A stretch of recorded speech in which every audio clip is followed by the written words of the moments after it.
Hello, and welcome to the JustUs Express. My name is JustUs, and in today's train of thought, I'm going to be going over the Tucker Carlson interview with President Vladimir Putin of Russia. So before I start, I just want to make it very clear that I'm not endorsing Vladimir Putin or Tucker Carlson, nor am I endorsing anything that either of them have to say.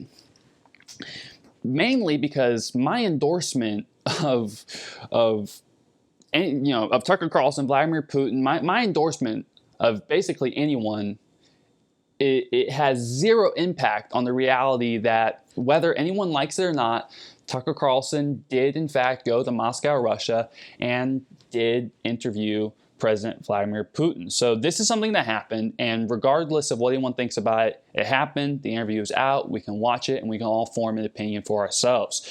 So that being said, what I find really interesting is that Tucker Carlson is the first American to interview Putin since this conflict in Ukraine began, something that Tucker Carlson points out. Since the day the war in Ukraine began, American media outlets have spoken to scores of people from Ukraine, and they've done scores of interviews with Ukrainian President Zelensky. Not a single Western journalist has bothered to interview the president of the other country involved in this conflict, Vladimir Putin. President Volodymyr Zelensky of Ukraine has been interviewed many times, in which he's been given an ample platform, an ample opportunity to plead his cause, while Putin, on the other hand, has not been interviewed once about, by an American. He's just like, besides his public addresses, besides his public speeches. This is to me, this in and of itself is highly suspicious. The fact that there's two countries at war, but we're only getting one side of the story. Yeah. So this is why. So about a week after Russia invaded Ukraine, I actually went on my channel and I read Putin's address and he addressed many people. He addressed I just went through and I listened to it again today. He addressed the people of Ukraine. He addressed the Russian troops. He addressed the United States. And the thing about it is that everything that he said in his interview with Tucker Carlson is consistent with the things that he said in his address a week after Russia invaded Ukraine. Putin has been very consistent in his story all along. Putin has not changed his story. Okay? So what is Putin's story? Well, according to him, parts of Ukraine, this is according to him, all right, parts of Ukraine are and always have been part of Russia's motherland. He describes this conflict as a civil war, not as an invasion. I find that really interesting to me. I found that very curious when I was watching the interview. I was thinking to myself, okay, that's interesting. He sees the way he's describing it, this is a civil war, and he actually tells a story to illustrate this. There is a combat encounter on the battlefield. Here's a specific example. Ukrainian soldiers got encircled. This is an example from real life. Our soldiers were shouting to them, "There is no chance. Surrender yourselves. Come out and you will be alive." Suddenly, the Ukrainian soldiers were screaming from there in Russian, perfect Russian, saying, "Russians, do not surrender." And all of them perished. They still identify themselves as Russian. What is happening is, to a certain extent, an element of a civil war. Everyone in the West thinks that the Russian people have been split by hostilities forever. No, they will be reunited. The unity is still there. The way that Putin is describing this is a civil war caused by NATO's broken promise that it would not expand its operation towards the east. And in his own words, something he said many times, not 1 inch, okay? And there's literally been books published about this, okay? Now listen, here's the thing about it. I am not a politician. Okay, I am not an analyst. I am not a historian. Okay, I am none of these things. Okay, so my opinion is hardly relevant where it concerns these things, especially when there's people who are far more educated on these topics. Okay, I'm not a historian, so Putin talked for a long time about history and all the historical events that led to where we are today. I cannot say whether or not he is fully accurate in the things that he is saying. Okay? I can't. I don't have the ability to do that. However, watching the interview, I do have a lot of questions. I have a lot of questions, but I have several like main questions, a couple of really big important questions that I couldn't stop thinking about. You know, I kept pausing the interview, and I kept pausing the interview and rewatching parts of it, making sure that I understood exactly what was being said. So I guess my first big question is, why did Vladimir Putin agree to interview Tucker Carlson specifically? What was the benefit for Putin in providing this interview with Tucker Carlson, and why Tucker Carlson? Why was Tucker Carlson the one that he preferred? Why not someone else? Okay. Now, again, my opinion is hardly relevant, but this is just based off of things that I've observed, okay? Tucker Carlson was fired by Fox News, and since that time, okay, he was a news anchor for years and years and years, and I've mentioned this before on the podcast, but he was fired by Fox News, and then since then has been an independent journalist. He is not controlled by a mainstream. He is not controlled by mainstream media. He is not controlled by a corporate agenda. He is not controlled or sponsored by government. Okay, he is an independent journalist who brings people onto his show. He has his own show called Tucker Carlson Show, and it's the Tucker Carlson Network, TCN, and everyone's been seeing it now ever since his interview blew up with his interview with Putin. Okay, but he is an independent platform, okay, that is not controlled by any of this stuff, okay? So if you were paying attention to the interview, if you saw this in the interview, Vladimir Putin established in his interview that the United States controls all the world's media and many European media. In the war of propaganda, it is very difficult to defeat the United States, because the United States controls all the world's media and many European media. The ultimate beneficiary of the biggest European media are American financial institutions. Don't you know that? So perhaps Putin wanted to be interviewed by Tucker Carlson because Carlson isn't going to censor or filter the interview in any way. Okay? Tucker Carlson is giving people the ability, the opportunity to form their own opinion.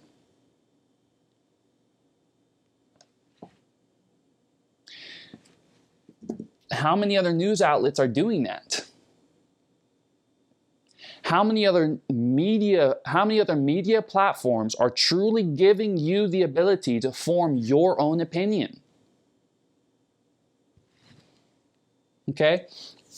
Another really big, again, this is just all stuff that I think about. These are all just observations that I have made. Nothing that I say is fact. Nothing that I say is, But another big question I have is, why now? Why give the interview now? Why to Tucker Carlson, and why do it now? What is special about right now? What is occurring right now that caused President Vladimir Putin of Russia to go, okay, you know what? I need to have a sit down with someone who is not going to censor me, who is not going to filter what I have to say, and who is going to present this interview to his platform and to basically the world, because ever since he posted this has been blowing up. Everyone's been talking about it. It's been all over the news. What made Putin go, I need to have this interview now? To me, that's important. What the timing of this? I mean, why do this now? Another question that I had to myself was, what was Putin's agenda in giving this interview, right? So the way that it was really interesting, like when I was watching the interview, I kept thinking to myself, like, wow, the way he presents himself as a very, how do I put this? He presents himself almost as a wise fatherly leader that has been, as a wise shepherd that has been trying to lead his flocks, to protect his flocks, and to protect it, But I mean, he doesn't have the best track record so far historically, but neither do a lot of our own politicians. I mean, neither do people like Hillary Clinton and Bill Clinton, neither do some of these other people in our own country as well. So just because he doesn't have the best track record doesn't mean that what he has to say doesn't have validity. It also doesn't mean that it does have validity. Just because he was saying these things doesn't mean that that's actually what he was thinking. And I've actually said this before. I actually said this in my live stream a week after Russia invaded Ukraine. I remember saying, as always, this stuff, you got to take everything that you hear with a grain of salt. So just because this is what Putin is saying doesn't mean that is what Putin is actually thinking. I mean, Putin could have a whole other set of motivations. Putin is clearly a very intelligent individual. He would not be in the position that he is in if he were not.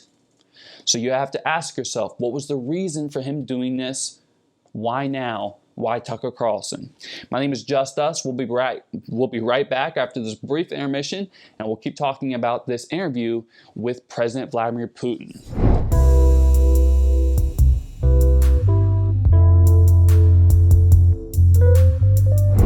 Are you ready?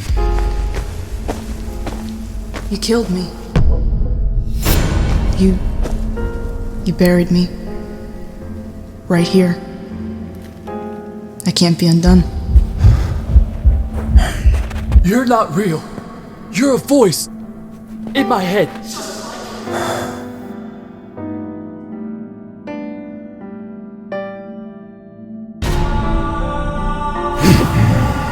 Can you feel it? Your insanity. I thought this would be different. I thought things would change, but they haven't. I'm still just as guilty as I was before. Are you ready?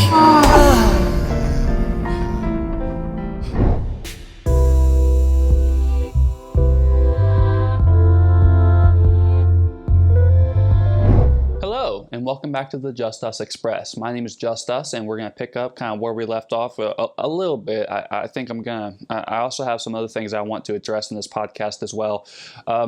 Something that was really interesting to me is that when the interview first dropped, as soon as I saw the notification on my phone, which, funny story about that, I was actually, as soon as I heard that the interview was going to be happening, which I heard about through Tucker Carlson's initial video that he released through his website and through his other social media platforms. But when I saw that video and I found out that this was going to be happening, I went to his website, and on his website there was a pop-up into which I entered my email so that I could receive a notification when the interview dropped. And what was funny is I try not to look at my phone at all when I'm editing and when I'm working on these projects.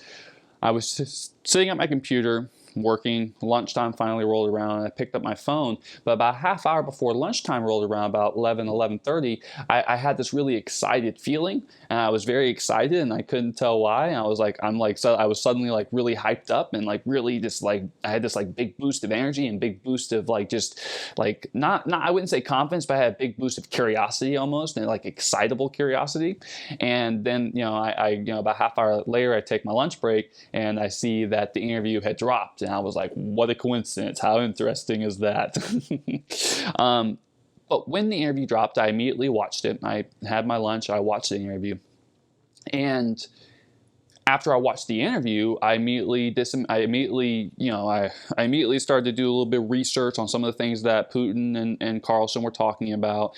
And then I started to go through different platforms such as X and Facebook and YouTube, and then also going onto Google and just seeing what the top headlines were. And it was interesting to me that almost immediately Tucker Carlson was degraded by the news. Now, this isn't the first time that this has happened. Tucker Carlson has been publicly degraded before. This is not new. But it was interesting to me that, in fact, I'll even pull it up here. I found this one post, and I actually reposted it to my X timeline. Very, very interesting. It goes 60 Minutes interviews Vladimir Putin. It's journalism. Megyn Kelly interviews Vladimir Putin. Journalism. Bloomberg interviews Vladimir Putin. Journalism. Oliver Stone interviews Vladimir Putin. Journalism. Tucker Carlson interviews Vladimir Putin. Treason. And the individual who posted that is Matt Wallace. Now, I don't know who Matt Wallace is. I have no idea who that is. I don't know if all of this is fully accurate. I would have to do my research. But it is interesting that if one of these other news outlets were to interview Vladimir Putin within a context in which they could censor and filter him, it would be considered journalism. But Tucker Carlson, who is, a full-blooded American, goes to Moscow, Russia, and interviews President Vladimir Putin, and suddenly he's a treason, he's a traitor, he's actually on the kill list over in Ukraine now just because he went and interviewed Putin. Now, I understand why he's on the kill list, because Ukraine obviously has Putin on the kill list as well. So anyone who associates or shows any sort of friendship or shows any sort of support in any way is obviously not going to be appreciated. That's understandable. But it's interesting to me, the sudden contrast. There's also an interview with Hillary Clinton, and I believe that this actually dropped before the interview. The interview with Putin, I'm not totally sure. But in this interview, Hillary Clinton says he somehow has, after having been fired from so many outlets in the United States. But here's the thing about Tucker Carlson. If I'm correct, Tucker Carlson's only been fired once from Fox News. And she says multiple times in this interview that he's been fired multiple times, many times, several times. Has, as I said, been fired so many times because he seems unable to, correlate his reporting with the truth. This is in the same context. If you look at the news clip, that clip of the interview is placed into a news segment, and in the context of the news segment, they're talking about disinformation and the dangers of disinformation. We talk about, disinformation on social media. Well, disinformation from people like Tucker Carlson, the platform he has. But that was disinformation in and of itself. Tucker Carlson has only been fired once. So just as an observer, I'm not a politician. I'm not an analyst. I don't know what the heck I'm talking about when it comes to this stuff. I really don't. But just from the stuff that I'm looking at, just from the things that I'm seeing, this isn't adding up. Something about this is a little off. Just a little. Now, maybe a lot. It's hard to say.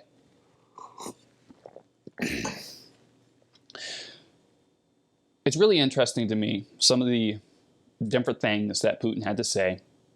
Again, I'm not an analyst or historian or a politician, or I'm not a very educated man when it comes to these sorts of things. I'm an observer. I'm an impartial observer. I'm just looking at things from all sides.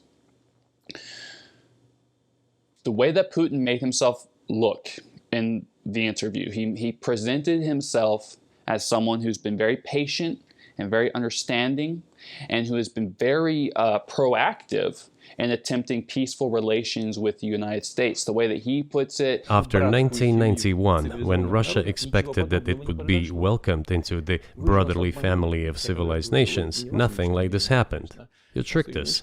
I don't mean you personally when I say you. Of course, I'm talking about the United States. The way that he builds his historical context, he makes himself look like someone who's been very patient through all of this, and someone who's been highly communicative through all of this. But here's the thing. It's hard to know if he's actually telling the truth, not just because Putin has a bit of a bad track record, but also because our own politicians and our own leaders have a bit of a bad track record. See, there's not just mistrust on Russia's side and these other sides, there's mistrust on our own American side. We have American individuals who don't trust their leaders and who do not trust what is going on. They trust, we have certain individuals who have developed a bit of a cult following and who are massively respected. You have people like Donald Trump who are very much supported by a very large audience of Americans, and I'm sure others. You have individuals like this that exist, but on a whole right now, people don't trust their government. People don't trust what's happening. People don't trust because they don't know. Everything that's given to them in the news doesn't add up.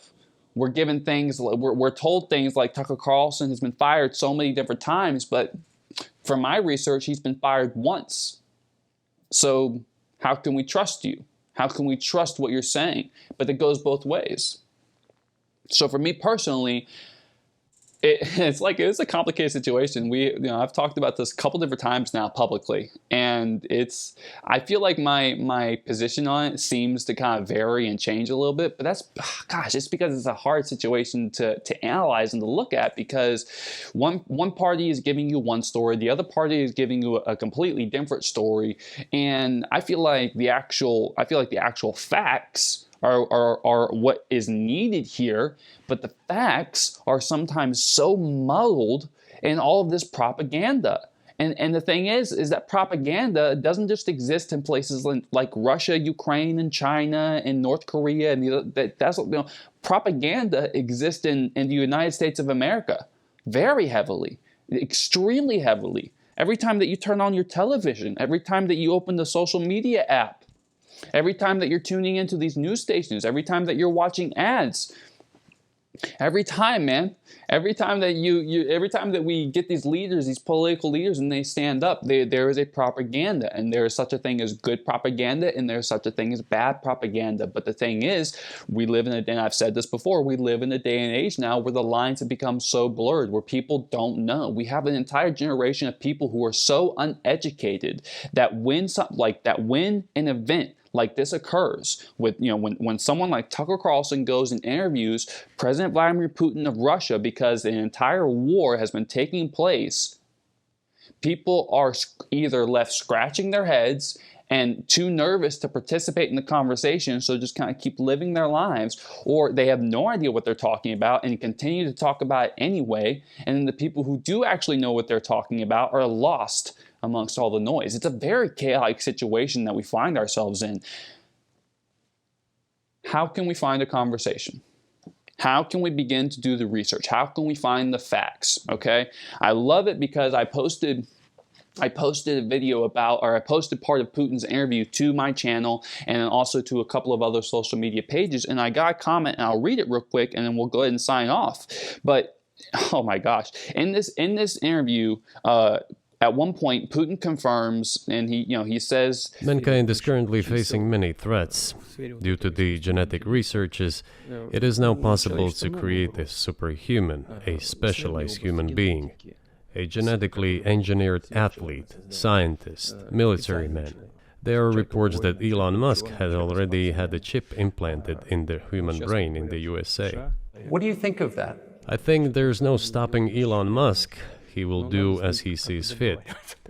So I did not address that statement at all. My only words, okay, all I did was repost what Putin said and the question that Tucker Carlson asked, and the headline, that all I said about that video was, Putin confirms superheroes are real. Because by what he said, by admission of his own words, it sounds like a positive confirmation that superhumans exist and can exist, and are a possibility that people like Captain America could actually exist in the real world. Okay, someone comes on here and they comment, they go, Putin is a dictator who murders and imprisons those who oppose him, siphoned off the riches of his country to enrich himself, and has invaded another country, killing hundreds of thousands of Ukrainians and Russians, simply because he wants to take its land, resources, and access to the sea. The fact that you believe him to be a superhero shows how badly you've lost touch with reality. Seek help. So, yeah, I never said that Putin was a superhero. If you watch the short that I actually released, I'm not anywhere in the short. It's just Putin and Tucker Carlson. I make no commentary on it. All I say is in the headline, which is Putin confirms superheroes are real. So nowhere and at no time did I say that Putin is a superhero. I said that he confirms that superheroes are not a possibility. Basically saying that something like Captain America, someone like Captain America, can actually exist in the real world. That's kind of what he's saying there. I never said he was a superhero. It's interesting to me how quickly people want to jump to an argument, or how quickly people misconstrue the things that are being said on both sides. And this isn't just happening to me. I get comments all the time. People not really understanding or missing the point that I was making because they're so caught up in a specific form of dogma or a specific belief, or they're so caught up in a specific thing that's happened in the past, or they're just so caught up in whatever. I mean, everyone has their own thought process, and I have a deep respect for that thought process. The only way that we can all coexist and move forward, and the only way that we've been able to create all of the awesome things that we've created is through a collective thought process, is through us coming together and uniting and accepting that different people have different thoughts, and that with those different thoughts, we're able to create new and interesting things. That's kind of the beauty of humanity. That's the beauty of the planet. That's the beauty of us. But it's almost as if that beauty has been lost, as if it's been abandoned or stolen. It's hard to watch these things that are unfolding and to see how much of an effect, how much devastation it's causing in people's lives. I want this war to end. I'm not saying that Putin is right. I'm not saying that Vladimir Zelensky is right. I'm not saying that Joe Biden is right, or Hillary Clinton, and I'm also not saying that any of these people are wrong. Okay? I can go through and I can look at the facts and I can compare facts. I can call out a lie when I know it's a lie, because facts show me that it is so. But beyond that, I cannot tell you who is right and who is wrong, and I cannot tell you when all of this really started. I am not here to make a commentary. I'm not here to tell you what to believe. I'm here to ask questions. That's my job.